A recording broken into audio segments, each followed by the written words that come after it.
Барлықтарыңызға қайырлы күн. Кешегі күнге креслоға бізде разбор. Кеше бізде число 9 апрель. Кешегі күннің жабылу бағасы 221,86. Кеше бізде баға қысылды. Бірақ сағат 10:30-да әдемі қозғалыс берді бізге. Қараңыздар, кешегі күнге менің анализім міне. Кешегі күннің жабылу бағасы 221,86.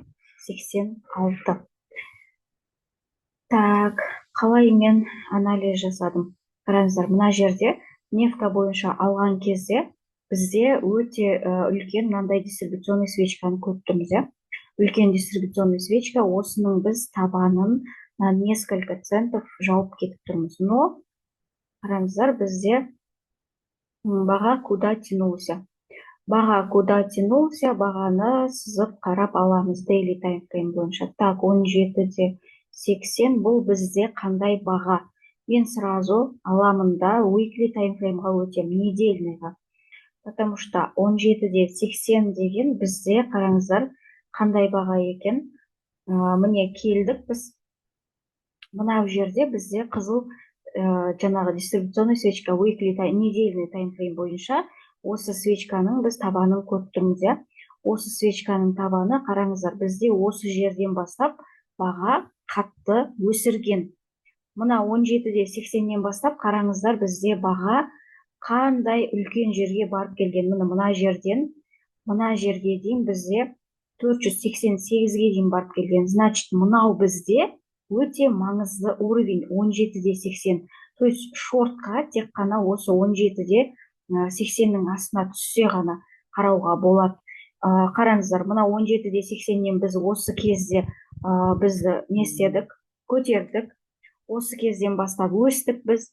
Одан кейін 488-ге барып келіп, айналып келіп құладық. Құлаған кезде біз именно осы 17:80 мына жерге келіп, қараңыздар, фитильмен келіп тиіп кеттік. Мына минимум бағаға көтеріп жіберген экстремға біз қайтадан келіп, анау төбеден айналып келдік та, осы жерге келіп қайтадан құладық. Мына апта, осы жерден құлап поддержка алды. Қараңыздар, мынау бізде, мына апта бізде первый подход етін, мына 17:80 деген уровеньға. Қайтадан келесі апта келдік, но біз уже бұл уровеньге емес, біз уже 20-21-дің маңайына келдік. Одан кейінгі аптамыз, одан кейін біз көтердік та, біз мына жердегі daily time frame бойынша бізде макс баға бар, сол жерге дейін біз көтеріп алып кеп бердік. Қараңыздар, мына жерге алдың апта құладық, мына уровеньге 17:80-ге бізде первый подходпен келіп тұрмыз. Первый подходпен келіп тұрған кезде мынандай маңызды уровеньге не істейміз? Біз обязательно бізде рост болады. Рост болды ма? Рост болды, но қараңыздар, қандай рост болды? Бізге мынандай әдемі рост болған жоқ, мынандай сияқты әдемі рост болған жоқ. Бізде баға қысылды. Міне бір апта қысылды, міне екінші апта, міне үшінші апта. Мынау кешегі біздегі күннің өсіп кеткен бағасы 272 жаққа дейін өсіріп алып келдік. Daily time frame, weekly time frame бойынша, міне daily time frame'ден алып тұрмын ғой мен, мынау жаңағы барып келген уровеньде, қараңыздар, жабылу бағасы 221,86, daily time frame бойынша. Барып келген фитилі 17:80 екен, 17:80 weekly time frame бойынша мына жердегі біздегі маңызды баға. Міне, мынау бізде маңызды баға, минимум баға, weekly'дағы самый біздегі маңызды минимум баға глобальный.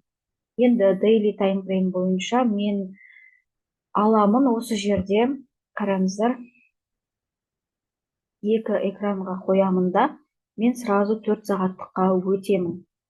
Мына жердегі мына уровеньдарды алмай тұрып, сразу мен 4 сағаттыққа өтіп қараймын. 4 сағаттыққа өтіп қараған кезде, қараңыздар, 4 сағаттағы бізде міне алғашқы свечкамыз, міне екінші свечкамыз. Екінші свечкамыз не істеген екен бізде? Міне кешенің алдында маркетте құладық қой біз. Құладық та именно 17,80 жаңағы уиклидағы минимум бағаның астынан поддержка алып тұрмыз, иә. Міне 17,80-ден поддержка алып тұрмыз. Маркет ашылған кезде қараңыздар, бізде не істедік? Анау жақтан бастап келіп құладық та қай жерге дейін келдік? Именно осы 17,80-ге дейін келдік. Жабылуымыз мына выше болып тұр. 17,80 деген минимум бағадан. Екінші свечкамыз не істеп тұр? Қараймыз. Екінші свечкамыз бізде осы жерден поддержка алып тұр екен. 17,80-нен бізде поддержка алып тұр. Так, маркетке қалай қараймыз? Мынау қай жерден барып отказ алып кеткен? Соны қараймыз. Так, фитилін сызып алам. 32,80. Бұл бізде қандай баға? Бұл бізде қандай баға? Бір маңызды бағадан. Бұл да құлап тұр, иә. Міне дневка, мына жерде менде daily time frame, мына жерде менде 4 сағаттық time frame. Енді қараңыздар, daily time, мына біру мен құлап кеткен жерді сызып алдым, иә, 32,80 деп көрініп тұр. Но бұл жерді қараңыздар, daily time frameге ауыстырып қараған кезде мен мына жерден бұған привязка табуым керек, иә. Так, қарап отырмын. Енді қараңыздар, мына жерде бізде геп бар екен. 33,29. Сызып аламын.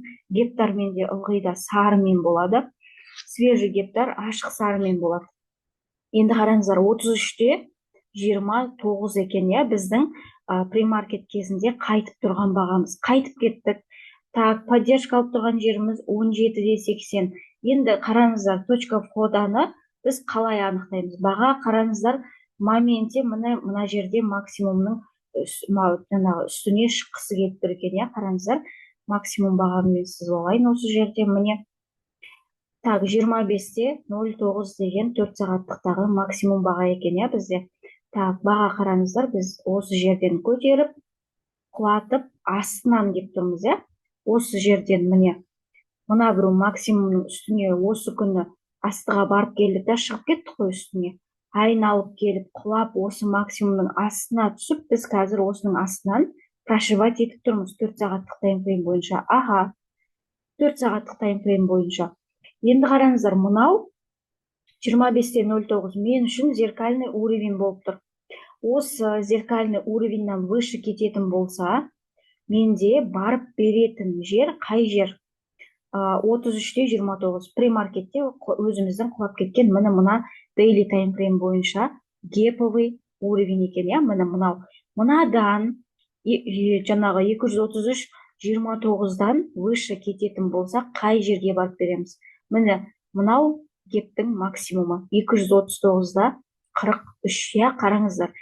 Мынау бізде гептің минимумы daily time frame бойынша. Мынау бізде гептің максимумы 39-да 43 деген баға. Мына 33,29-дың үстіне шығып аламыз ба? Біз барып береміз 39-да 43 деген daily time frame бойынша гептің несіне, максимум бағасына. Енді мына 33-тен выше кетіп жатса, қай жаққа барады? Мен аламын осы геповый свечканың ашылу бағасын 55,38. Неге оны аламын? Потому что бізде daily таймфреймдағы жаңағы мынандай локальный таймфреймдағы мынандай гептардың барлығы әдемі отработкасын береді. Мына гептің минимумына шығып поддержка алып кетіп бара жатырмыз ба? Гептің максимумына барамыз. Дальше осыдан шығып алып кетіп бара жатырмыз ба? Осы гептің біз ашылған денесіне барамыз. Ашылды. Қай жерден ашылды? Қызыл свечка болса төбесінен ашылып, төменнен жабылады.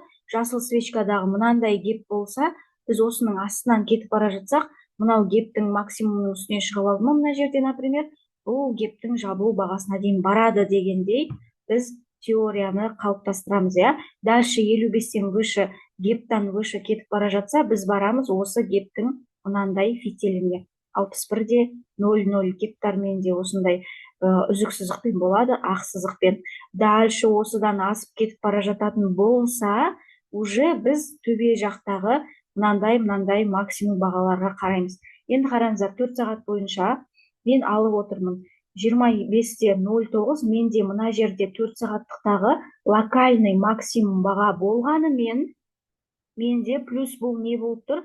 Геповый разрыв болып тұр. Бұл гептің менде жабылған. Мынау геповый свечка, бұл геповый свечканың жабылу бағасы плюс 4 сағаттағы локальный максимум болып тұр, иә? Осы локальный максимум плюс геповый разрыв, осының гептің минимумы, иә? Үстіне шығып кетіп бара жатсақ, мынау жерде бізде міне автомаркетте қалыптасып кеткен минимум баға тұр, иә? Автомаркеттағы минимум бағаға біз барамыз. Қараңыздар, осыны да мен былай сызып аламын. Так, 235, 35-те 25 екен, иә, біздегі бұл уровень. Так, мен бұны қазір былай сызып алайын. Бұл бізде плюс минимум баға болып тұр, плюс геповый максимум баға болып тұр, иә. Минимумдар менде оранжевый сызықпен. Қараңыздар, енді мынандай привязка 25-те 09-дан выше кететін болсақ, барамыз 33-ке. Ол қандай 33? Бізде мынау гептің несі, минимум бағасы, иә? Алдымен осыған барамыз. Одан кейін өсіп жатырмыз ба? 35-те 25 мынау бізге локальный минимум болып тұр, иә? Локальный минимум мына жердегі біздегі минимум баға болып тұр, иә? Плюс гептің максимумы болып тұр. Гептің минимумынан поддержка алсақ, гептің максимумына обязательно біз барып береміз. Осыны алатын болсақ, төбедегі келесі уровеньдарға барамыз. 39-да 43. Қайсысы ол? Мынау daily time фреймдағы гептің минимумы бізде 33, максимумы 39. Денесі бізде 255, иә? Не істедік біз? Осы жерде бізде кеше қатты консолидация күні болды, но кешегі біздің анализдің отработкасын берді, иә? Максимальный мендегі тейк 61-де 00, бізде 61-де 00 емес, даже 72-ге дейін баға апарып берді, иә? Бір қатты жақсы жаңалықтың әсерінен бізді қатты мына daily time фреймдағы свечканы қараңыздар, өте қатты дистрибуционный свечка болып бізді өсіріп жіберді. Так, қазір мен осы уровеньдардың мына жерде 1 минуттық таймфреймға қойып, қалай отработкасын берді. Соны сіздерге көрсетейін, иә? Жалпы бізде жұмыс жасаған кезде мен ылғи да, мен емес, партнерім бар қасымда, иә? Вот осы Аида ханым екеуміз біз 4 экранмен жұмыс жасаймыз. Всегда 4 экранмен сіздер жұмыс жасаған кезде сіздерде жаңағындай не келеді, көздеріңіз ашылады. Қараңыздар, енді мына 1 минуттық таймфрейм, менде мына бетте 1 минуттық таймфрейм. Қараңыздар, қалай бізде гептің жаңағы мына 4 сағатқа қойып алайын, мына бетімді. Мына гептің минимумы тұр 25-те 09, иә? Осыдан 35-ге дейін қалай отработкасын берді, қарайын. Қараңыздар, бізде 35 деген не только бізде жаңағы не минимум и плюс геп, иә? Мына жерде қараңыздар, өте глубокий фитиль тастаған жер. Міне бір фитиль глубокий, міне екінші глубокий фитиль, иә? Астынан біз осыған айналып былай келе жатырмыз. Так, міне бізде міне маркет ашылды, мына жерде поддержка алып 25-те 09. Яғни мына максимумның геповый минимум плюс 4 сағаттағы локальный максимумның біз үстіне мініп алдық. Осы жерде енді қай жерден біз поддержка алып тұрмыз? Мынау бірінші түсіп тұр ғой. Қай жерден бұл біз келіп поддержка алып кеттік дегенде, мына бір жердегі мынандай кішкентай минимум баға бар, 23-те 33 деген. Осы кішкентай минимумнан біз поддержка алып кеттік, көріп тұрсыздар, кішкентай минимумнан поддержка алдық. Мына жерде біз закреп жасадық 25-те 09-дың үстіне. Қай баға ол? Міне 4 сағаттағы мына біреу бағаның үстіне шықтық. Значит, біз мынау жерге барамыз деген сөз. Қараңыздар, екінші минутта бізге люфт берді, алғашқы лонгқа кірген позиция менде осы жерде ашылды. Так, мына люфт берді. Люфт дегеніміз білесіздер, бізде каналда люфттың сабағы бар. Міне люфт берді алғашқы. Екінші минутында бізде люфт берді. Өстік, келіп тоқтап демалып тұрмыз. Мына жерде бізде қай жерге келіп демалғаны, мына жерде 5 минуттық таймфрейм бойынша макс баға бар, 26-да 5 минуттық таймфреймден 1 минуттық таймфрейм бойынша. Осы жерге дейін қайтып құлап келдік та біз 33-ке бардық. 33 деген бізде қараңыздар daily time frame бойынша міне мына жаңағы гептің уровені, геповый уровень. Осыны аламыз ба біз 39-ға қарай барамыз. 39-ды алсақ 55-ке барамыз, 55-ті алсақ 61-ге барамыз, я. Тек қана мына геповый свечкалармен жұмыс жасап жатырмыз, я. Қараңыздар, қалай бізде 35-ке дейін әдемі отработкасын берді мына жерде. Мына бетіме мен қазір үлкенірек таймфреймді ашып қояйын, чтобы показать, наглядно показать вам сіздерге, қалай біз өсіп келдік осы уровеньдарға қарай. Міне, келдік 33 жаңағы daily таймфреймдағы гептің минимумы, я. Осы жерден бір құлатып алдық та, мына аяқтан біз демалдық. Демалдықта қайтадан өсірдік, біз 35-ке келдік. 35 дегеніміз жаңағы 25-тен асып жатса, 25-тен 09-дан 35-ке келеттен, я. 35-ке біз әдемілеп бұлай өсіп бердік, я. Енді бізде осы моментте мына жерде маркетте қатты консолидация болып қалады. Қатты консолидация болып қалады. Осыдан кейін бізде мынандай жүрістер болады. Мынандай жүрістер тұрды. И қараңыздар, біз қалай өсіп кеттік. 255-ке, 261-ге қалай өсіп келдік. Мына жерде бізге консолидация болғаннан кейін үлкен таймфреймдар көмектеседі, я. Міне 5 минуттық таймфрейм бізде, так, 52, бүгінгі күн емес екен.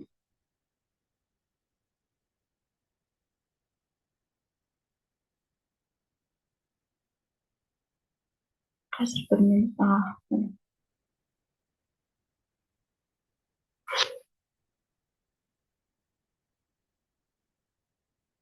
5 минуттық таймфреймда да қараңыздар, қандай бізде өте жаман консолидация.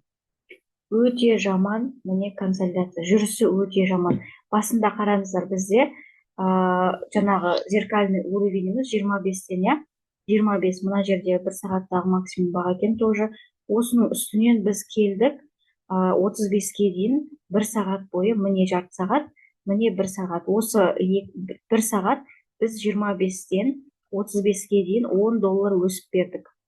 Осы жерде біз қайтадан келіп құладық, обратно разворот алдық, я. Неге біз мына жерде разворот алдық? Потому что қараңыздар, мына жерде біз дистрибуционно өсіп тұрмыз. Алғашқы жарты сағат бізде дистрибуционно өсіп тұр. Осы жерге дейін біз құлап келдік, міне. Дистрибуционно өстік, қайтадан откатпен құладық. Дистрибуционная свечка к откату дейміз, я. Міне бірінші алғашқы 2 жарты сағат бойы өстік. Мына жерде біздегі жабылып қалған жарты сағат қараңыздар, өте қысылып баға жабылған, нейтрально жабылған. Потом барып мына минимум бағадан біз отказ алып құлап келдік.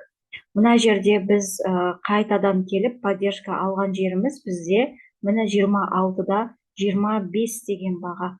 Осы жерден біз қайтадан міне жоғарыға люфт тастап тұрмыз жарты сағат бойынша, я. Жарты сағат бойы міне өсіп келдік. Мына жерден қайтадан құладық, потому что мына жерлер бізге өте қатты консолидация болып тұр, я. Консолидация тек қана ары бері, мынандай боковиктің ішінде тұрып қалғанын көріп тұрмыз, я. Но мына жерде былай қарасаңыздар, мына жерден бастап біз өстік, я. Мынау жаққа дейін былай өсіп келдік. Мына жерде бізге мынандай бір флажок көрсетіп тұр, я. Бұл флажок бізде паттерн, негізі паттерн қолданбаймын, но мен кеше өзім осы флажокты байқап қалдым. Мынандай бізде паттерн. То есть бұл паттернның аты бізде, я, флажок, бычий флажок, я. Жаңағындай жоғарыға кететін флажок. Астыдан импульсивно өсіп келдік. Мына жерде флажокты біз жинақтап қалдық, я. Флажоктың сыртына шығып алдық, біз ары қарай өсіп бердік. Так, жарты сағаттық таймфрейм бойынша міне мына жердегі өзіміздің макс бағадан өсіп кеттік, міне. 31-де 59-дың үстінен біз мына жерде қараңыздар, бір люфт тастаған жарты сағат бойы үстіне шығып. Екінші люфт тастағанда біздің жаңағы 35-ті де алып кеткен, я. 35-імізді алып кетті, выше өсіп берді 39-ға. мына жерде 33 деген жаңағы daily time frame бойынша біздегі не баға еді ғой, иә? Жаңағы гептің минимумы, иә? Осы жерді алса, келеді 39-да 43 дегенбіз, иә? 39-да 43-ке бізде өсіріп берді баға. Дальше 39-да 43-тен выше өсіп бара жатыр. Қай жерге барады? 55-те 38. Мынау дистрибуционный, геповый свечканың бізде ашылу бағасына өсіп береді, денесіне қарай бара жатыр. Міне келді, денесіне қарай келді, недобитие болды. Сәл осы жерден ашылды да, қараңыздар, бір құлатып бердік, иә? Неге құлатып бердік? Потому что біз мына жерде импульспен өстік. Импульспен былай өсіп бердік та, мына жерден ашыла салдық та, біз құладық. Қай жерге дейін қайтадан құлап келдік? Мына жақта міне макс бағаға дейін құлап келдік. 31-де 59-ға дейін қайтадан құлап келдік та, именно осы макс бағадан поддержка алып қайтадан біз өстік. Қай жерге дейін өстік? 55-те 38. Мына біреу геповый свечканың денесіне дейін өстік. Денесін алып жатыр ма? 61-ге барады дедім, иә? Мына жерде фитилина daily time frame'дағы бізде гептар осылай жұмыс жасайды. Келді 55-те 38-ді алып, бірақ свечкамен бізде 61-де 00. Мына фитильге алып кеп берді, иә? Значит, біздің сызған уровеньдарымыз отработкасын беріп тұр мына жерде, иә? Қараңыздар, міне қай жерден мынау отказ алып кетті? 55-тен отказ алып, біз бір құлап келдік. Құлап келдік та, қайтадан поддержка алып, біз уже қатты дистрибуционна өсіп кеттік. Кешегі күннің бізде алынған уровеньдарымыз осы. Кешегі алынған уровеньдар.